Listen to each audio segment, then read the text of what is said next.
before jumping back to American institutional history, again, social history as institutional history, from 1812 to 1912, I do briefly want to mention Schlosser and Spencer and the problem of world history.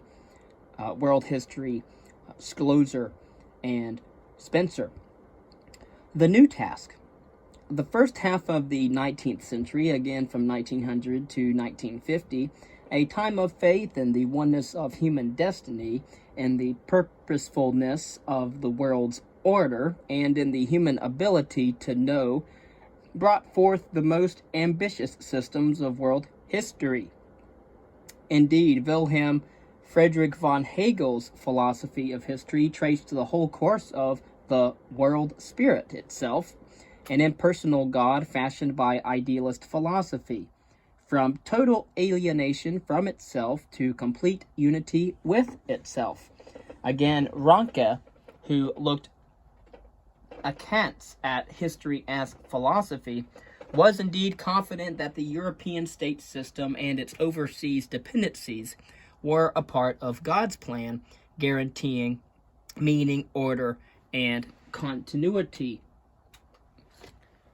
But, as we shall see, the French, engaged in an agonizing struggle for their own proper political institutions, envisioned world history as the march of Libertas towards its triumph under the leadership of the Tiers Etat. Indeed, Michelet maintained that one needed to study world history in order to understand France. Since the year 1789, the French nation was making its unique contribution to human destiny because it had become La Nation Chef, liberty's main agent. Bancroft spoke in a similar vein of the United States. In these cases, the Volk, or nation, of herders concept had changed from being the subject of cultural cycles to acting as the agent of progress. But as the 19th century ran its course and came to a close, the currents of intellectual development shifted. The advances of the natural sciences supported the progress view of history, and the increasing challenge to the existing social order by the Fourth Estate gave strength to the Marxist interpretation of history. The idealist and the Judeo-Christian framework for history suffered greatly in structural strength for reasons August Schlosser had uncannily foreseen in the 18th century. He perceived clearly the need for an integral view of history when he said, quote, "One can know every single street of a big city, but without a plan or a view from an elevated point, a bird's eye view, one will not have a feeling for the whole," end quote.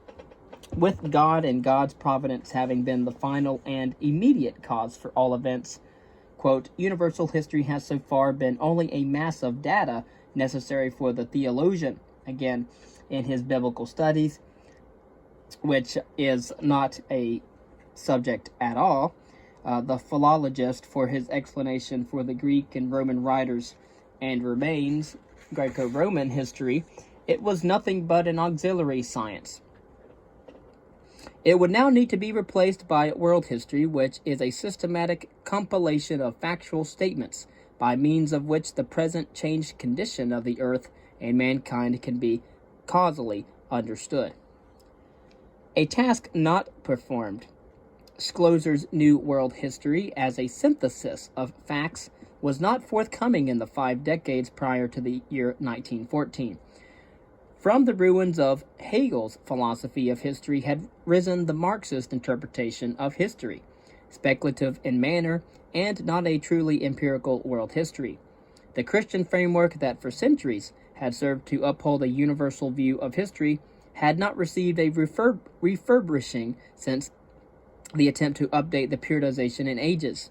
Of course, now the religion being null and void, and now that the Christian world history even less likely was to exist. In fact, theological higher criticism and modern archaeology even shed doubt on Israel's ancestral role. The Old Testament became for many scholars one among many Near Eastern records, and while it would latter be shown to be remarkably accurate, contemporaries held it in low esteem as history, and much of it was speculative as for being superstitious. The Jesus of Nazareth as the Christ, and hence the central historical figure, had fared little better. Hegel's spirit had no need for a God incarnate, and so the so-called Hegelian left God because it became a mere projection of human imagination, or, in the case of Marx, a tool used for oppression. But even contemporary Christian theologians tried to interpret Jesus' life and role either in a ahistorical way or in a manner which deprived them of true significance for universal history. Indeed, in Germany, many Protestant theologians de-emphasized the historical Jesus and tried to detach Christian faith from any need to affirm the historicity of the New Testament events when they transformed that faith into a timeless spiritual experience of individuals. And then in Catholic France, Ernest Renan made Jesus the Christ into Jesus the brilliant, charming man and moral teacher, who was eventually caught up in the messianic mood of his era, with Jesus the zealot reduced to either a personal Christ myth, implying a rejection of a sacred history, or a brilliant wandering rabbi. The traditional links between universal history and the Christian faith were, in fact, severed. The heritage of Eusebius, medieval chroniclers, and others appeared finally to have faded. However, in this hour of its opportunity, scientific history in the positivist sense proved unable to replace the idealistic and Christian world histories, at least immediately. But underlying its very assumptions was Auguste Comte's speculative scheme for progress, with its 3 stages in the development of the collective human mind. According to that scheme, all decisive change in human development had ceased when the positive stage was reached in the 19th century. Now historians were to study the past in order to find facts and the general laws operative in human behavior, of cause and effect. They would not only explain past events, but also help manage human affairs. As for the past events themselves, they were mere raw material in the search for such laws and facts. The world history that mattered, the ascent to the positive stage, had already been written by Auguste Comte. The story of the 3rd stage would only be the tale of increasing mastery of human life through science. Thus, whenever empirical historians wished to explore an ongoing world history, they had first to reject Comte's claim for the triad of ages in the interest of positivism itself. Henry Burr did so at the turn of the century when he attempted in the early 20th century to grasp the evolution of mankind. 100 separate volumes filled with empirical studies would, like the interlocking parts of a giant picture puzzle, allow a general overview. But although Henry Burr wished to penetrate beyond the facts, he did not think much of general historical laws, which was a substitute for God, he called them. As was seen, Karl Marx's theoretical system as well experienced the fate of Comte's triad. The call for empiricism, understood in positivist terms, could not be combined with adherence to large-scale interpretations of history, including systematic world histories with their inevitably speculative elements. Charles Darwin's influence on world history writing showed the same pattern. The sociologist Herbert Spencer accomplished the authoritative interpretation of the course of human development as evolution. Nevertheless, his system itself fell to empirical criticism. In historical work, Charles Darwin's evolution appeared mostly as a scientific support for the assertion that progress marked the course of human events. A few special concepts, particularly the struggle for survival and survival of the fittest, coined by Herbert Spencer himself, saw some broad applications. The only truly biological interpretation of world history came in the race theories at the time. Of course, already in the 18th century, the term race had been used extensively and widely in a non-biological and vague connotation. Then, in the middle of the 19th century, still prior to Darwin, about the 1850s, Count Gobineau had argued in his essay on the inequality of races that mankind constituted a reservoir of groups whose blood ranged from inferior to superior. In Western culture, the superior strains had by now been exhausted and cultural decay was inevitable. On the other hand, social Darwinists brought a sort of optimism to the racial theory when they attributed the success of the European race to being the fittest of all, and then saw it continuing in the future. And as we know, that these ideas were at the time pseudo-scientific. In those two forms, the racial interpretation of the past found adherents, although the term race remained largely undefined at the time. Progress and doubts. By far, the greatest number of people equated the concept of evolution with the interpretation of world history as human progress, bringing to that already dominant view additional strength.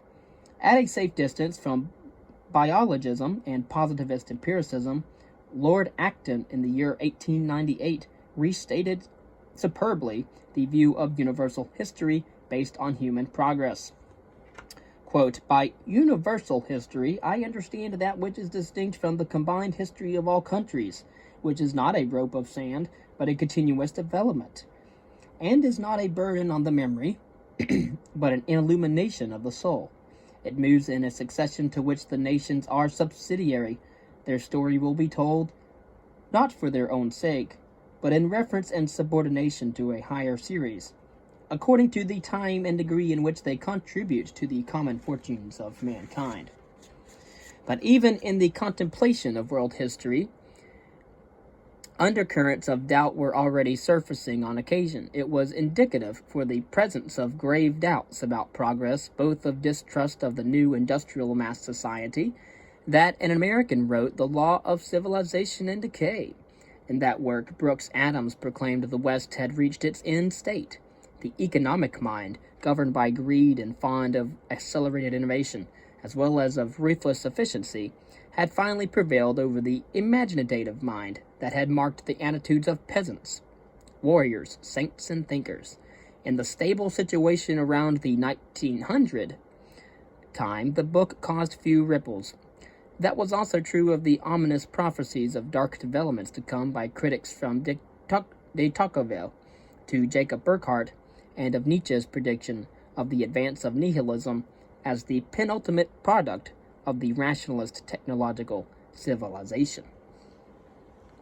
Again, if you'd like to learn more about world history, look at the works of Burckhardt, look at the works of Herbert Spencer at this time, the works of Charles Darwin, the works of Hegel, the works of Marx, and works of Comte.